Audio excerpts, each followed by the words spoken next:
유럽 대륙의 안보 지형이 정말 근본적으로 뒤바뀌고 있습니다. 오늘 이 숨가쁜 변화의 현장을 한번 제대로 파헤쳐 보겠습니다. 자, 바로 이 질문부터 던져봐야 할 것 같아요. 사실 불과 몇 년 전만 해도 이거 정말 상상조차 할 수 없었던 질문이거든요. 유럽이 지금 전쟁을 준비하고 있는 걸까? 하는 거죠. 자, 5만. 이 숫자가 대체 뭘 의미하는 걸까요? 이게 바로 프랑스 정부가 2026년 초까지 자국 병원들에 대비하라고 지시한 예상 군 사상자 수입니다. 네, 5만 명의 사상자요. 이건 뭐 그냥 단순한 훈련 같은 게 아니에요. 실제 정부 기밀 서한에서 나온 문구입니다. 그렇다면 대체 왜 하필 지금 이런 일이 벌어지고 있는 걸까요? 뭔가 심상치 않죠? 이 상황의 심각성을 제대로 이해하려면 우선 프랑스가 구체적으로 어떤 조치들을 취하고 있는지부터 살펴봐야 합니다. 이게 그냥 서류상의 정책 발표 수준이 아니에요. 보세요. 병원에는 전국적으로 수만 명의 사상자를 대비하라는 지침이 내려갔고요. 모든 가정에는 임박한 위협에 대비하라는 생존 매뉴얼까지 배포됐습니다. 여기에 국방 예산은 2배로 늘어나고 있고요. 말 그대로 국가 전체가 움직이고 있는 겁니다. 물론 이거 너무 불안감을 조성하는 거 아니냐 하는 비판도 있죠. 하지만 프랑스 정부의 입장은 단호합니다. 이건 새로운 현실에 대비하는 책임 있는 정부의 당연한 의무다라고 딱 잘라 말하고 있어요. 자, 그렇다면 프랑스를 이렇게까지 움직이게 만든 결정적인 계기는 뭐였을까요? 그 충격의 진원지는 바로 대서양 건너편 워싱턴이었습니다. 한번 넘어가 보죠. 바로 이 사건입니다.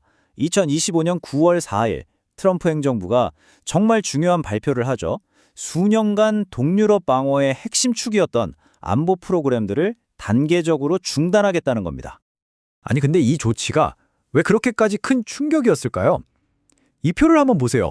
지원이 끊기는 나라들이 어딘가요? 리투아니아, 에스토니아, 라트비아, 전부 러시아와 바로 국경을 맞대고 있는 말 그대로 나토의 최전선 국가들입니다. 방어의 제일 첫 번째 줄이 그냥 흔들려 버리는 거죠. 당연히 워싱턴에서도 난리가 났습니다. 이건 동맹을 약화시키고 결국 우리 미군 병사들까지 위험에 빠뜨리는 일이다 라면서 아주 거센 비판이 터져 나왔죠.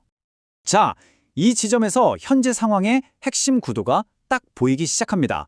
미국은 이제 유럽이 더 큰 책임을 져야 한다면서 뒤로 한 발 물러서는 모양새고 유럽은 그 빈자리를 메우기 위해 정말 필사적으로 움직이고 있는 거죠. 이 격차가 점점 벌어지고 있는 겁니다. 하지만 워싱턴이 만든 이 공백 상태가 그리 오래가지는 않았어요. 곧바로 프랑스가 주도해서 아주 신속하고 어떻게 보면 전례 없는 외교적 움직임을 보이기 시작합니다.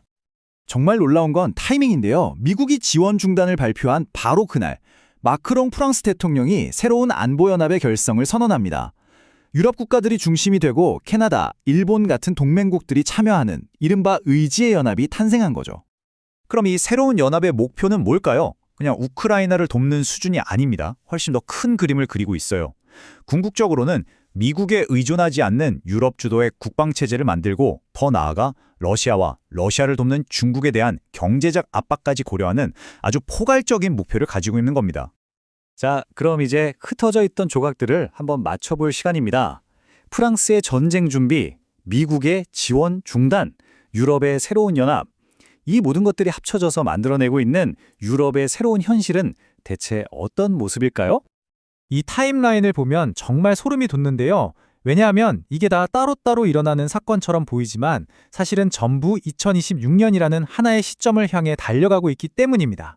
미국의 지원이 완전히 끊기는 시점, 그리고 프랑스의 병원이 대규모 사상자에 대한 준비를 마치는 시점, 이 모든 게 2026년에 딱 맞물려 돌아가고 있는 거죠. 자, 그럼 오늘 이야기의 핵심 한번 정비해볼까요? 첫째, 2차 세계대전 이후 계속됐던 미국 중심의 안보 질서가 지금 근본적으로 흔들리고 있습니다. 둘째, 그 리더십의 공백을 프랑스가 아주 공격적으로 치고 나오면서 메우고 있고요. 셋째, 그래서 이제 유럽에서 전쟁 위협은 더 이상 그냥 말이 아니라 실제적인 준비 단계로 넘어갔다는 겁니다. 결국 유럽은 2026년까지 독자적인 방어 능력을 갖춰야 한다는 시간과의 싸움에 돌입한 셈입니다. 결국 이 모든 상황은 우리에게 하나의 거대한 질문을 던집니다. 오랜 동맹 관계가 흔들리는 지금, 과연 유럽은 스스로를 지킬 준비가 되어 있는가? 이 질문에 대한 답이 아마 앞으로의 10년, 어쩌면 그 이상의 국제 정세를 결정하게 될 겁니다.